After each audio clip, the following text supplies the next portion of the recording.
Hello, and welcome to my little corner of the podcasting world. I'm your host, Eliza Terrell. In this episode, we'll take a deep dive into Behance, the digital discourse community focused on building an art portfolio, networking with other artists, and creative skill building. To start out this episode, I want to first give our listeners a foundation of knowledge about this community and application we're going to discuss. Behance, as I would describe, is a cross between Instagram, with aesthetic photos and art pieces posted, and a traditional and professional networking site such as LinkedIn.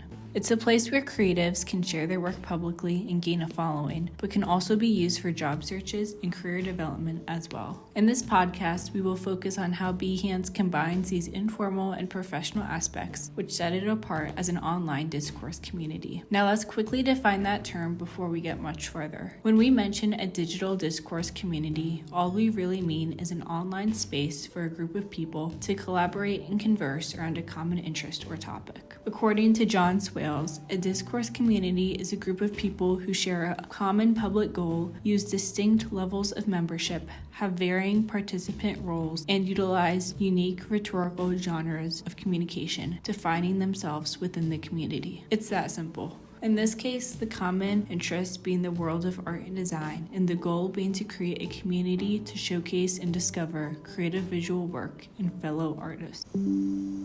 Joined with me today is a very special guest, an experienced user and creative professional herself, who happens to be one of my former teachers. Please welcome Mrs. Jennifer DiBiasio, who is here to share her take on what makes Behance an effective host for communication in the artistic world, as well as how she uses it as an educational tool in her classroom. For some context, Mrs. DiBiasio is a vocational instructor of graphic communications in a technical high school. In her class, she teaches students the best ways to prepare for and enter the workforce, specifically in design and design-related fields. To get started with our discussion, I need to give our guest speaker the credit she deserves. Mrs. DiBiasio is the one who introduced my classmates and I to Behance, maybe 1 or 2 years ago? So I really wouldn't know about it without her, and I've been able to use it for some pretty cool things, but I feel like I'm only scratching the surface of the possibilities.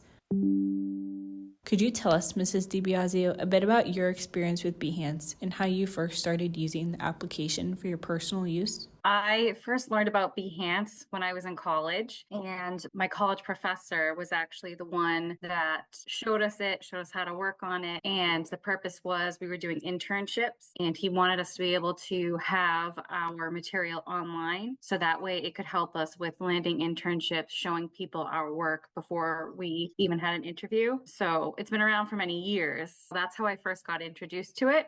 And then for the students, it's free. Anybody can access it. So I thought it was a great idea for the students to start Behance. So that way with co-op, with future employment or internships too, while they're in college, they could start their own accounts and then just take it from there. And you've done some work for freelance clients, right?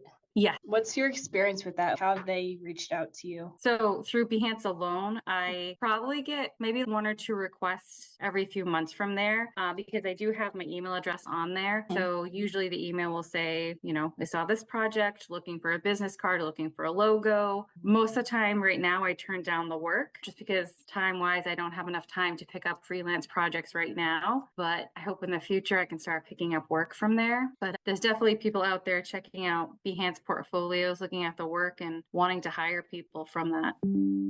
So as Mrs. DiBiasio explained, although she doesn't use Behance for employment purposes because she is not in search of that, there are still plenty of people who do use Behance for finding jobs and freelance work. And so it's a great tool for people searching for work, especially if you're just beginning in the art industry, in the creative industry, to use Behance as a networking tool and to utilize all it has to offer. You can follow other artists, you can find actual job offerings and then apply for them on Behance. So there's a lot that Behance offers for people looking for employment.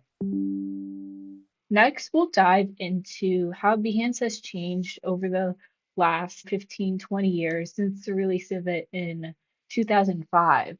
And we'll look at how Mrs. DiBiasio has used this platform, this discourse community, to shape her classroom and some key takeaways she's learned. Do you think over the years, have you seen Behance grow a lot, or do you think it's still kind of starting?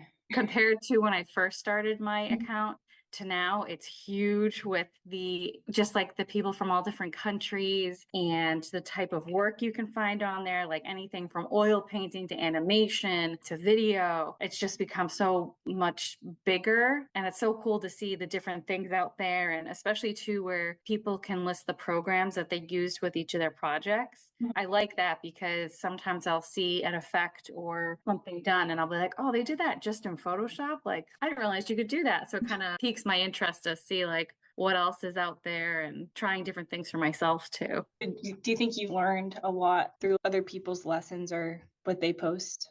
Oh, definitely. Even just teaching you guys as students with how to pose the objects to take a picture of it. I got those ideas from looking at people's Behance and thinking like, okay, so what do they have for mock-ups out there? Rather than doing a mock-up, can we just create that in real life? Like prop up the business card or tape it to something. So it's definitely helped me with trying to suggest ways to the students to photograph their own work and just different ways to present it in the portfolio album itself.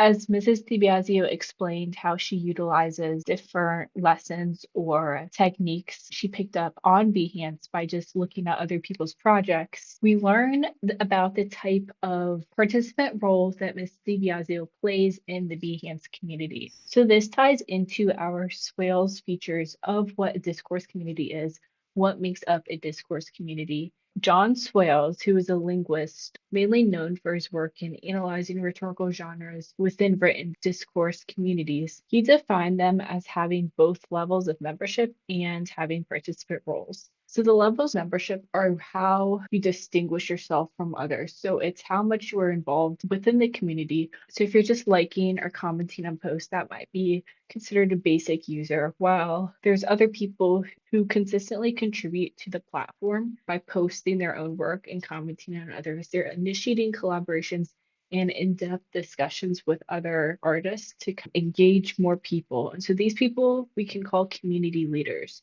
These are the people looking to foster a community on Behance of learners and teachers alike. And then additionally to this, we have a group called the featured users. And these are people selected by the Behance company themselves to be featured as an artist in curated galleries and blog posts. So these are people who have proven their loyalty to Behance, and it's quite a compliment to be a featured user because you're looked at as almost an example of what other people can do on Behance and the possibilities that are offered. So it's a really, really neat thing. Going back to the participant roles, there's also three main roles that I've kind of categorized within the Behance community, those being artists, people just publishing and sharing their own work, really just to make a portfolio for yourself, which is probably the most common use of Behance, really just using it to lay out your work and find others to inspire you and to learn from. And then coming from this, we have educators, and these are people who might post video tutorials or educational blog posts to teach users specific things that they could do, say, in like Adobe Photoshop, how to put this effect on your project. So that is what an educator is. And a lot of times these are people who are Adobe ambassadors. So they are sponsored by Adobe. Adobe is telling them this is what you need to lay out on Behance because in the end, Behance is owned by Adobe. So that's a lot of the focus is on the Adobe suite, the Photoshop, Illustrator, InDesign, all of that, Lightroom. And then finally, as a last type of role that a participant or user might have in the Behance community is what we're calling networkers. And these are people who use it solely for making connections on Behance. They might be either job seekers or they might have jobs to offer people. They might be looking for freelance work. They might be freelancers. They're just looking for professional opportunities. They're seeking collaborations.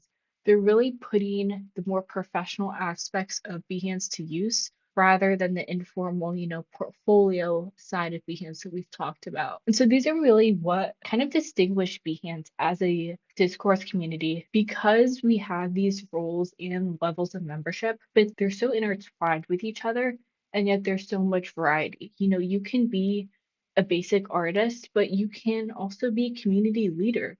And you can be one posting and commenting and collaborating with other people to, embrace certain aspects of Behance and of the artistic world.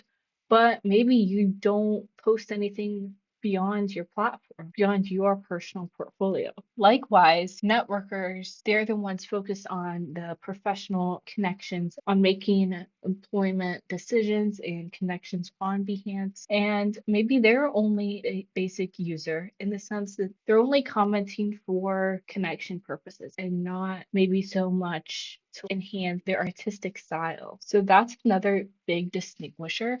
And there's really no defining factor that limits a person's involvement in the community. So this really makes it a dynamic source of discourse that there's nothing limiting you to one thing. Everything is self-obtained, everything you are defining yourself as a user. Really the only limit to this, you could say, is featured users because they are selected by Behance the corporation rather than just posting. But you can still post. You can make your own gallery, you can make your own blog post, just not in the sense that Behance is the one supporting you and pushing you to represent them in the end.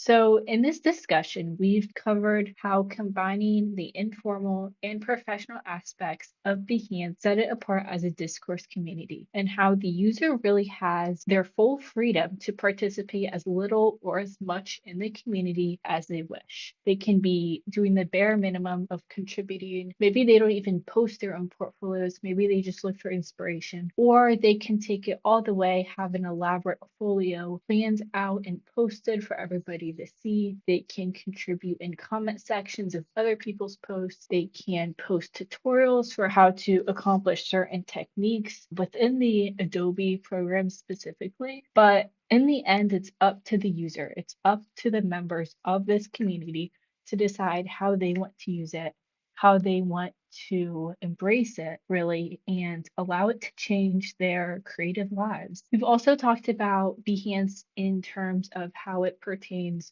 to educational settings. And Mrs. DiBiasio gave us some great insights into how she was first introduced to it in college and how she now brings that same level of interest to her high school classrooms, where she encourages students to use it to post their own work. Even today, she is still learning new techniques and coming up with new ideas of how to embrace Behance and use its lessons as part of her classroom curriculum. So it's a really cool aspect in that way that it can be used for so many things and by so many people in various ways. It's a really limitless community. And then we've also talked about how it's changed over the years, how it started off, it wasn't super known about, and it has really taken off. And people from all over the world are using it. As Mrs. DiBiasio noted, there are so many different types of medias on Behance, from physical illustrations to website design, marketing techniques, packaging, designs, and labels. It's really limitless in that sense. But I think above all of this, what sticks out to me the most, and I hope what you take away from this, is the levels of membership in the participant roles, how they vary so there's no telling what you can or cannot do within this community. It's really all up to the user. So I encourage anybody out there who's interested in this digital discourse community called Behance to embrace it, to make an account, to post your portfolios online, but challenge yourself. Don't just stick to looking at other people's work. Try commenting, try collaboration, reach out to artists that you love, that you admire. Ask them, how did you get to this point? What advice can you give me? Because that's what the art community is about. It's about trying new ideas, being inspired from other people, but ultimately being original in your thinking, in your art, and learning to take everything as it is and challenging everything at the same time.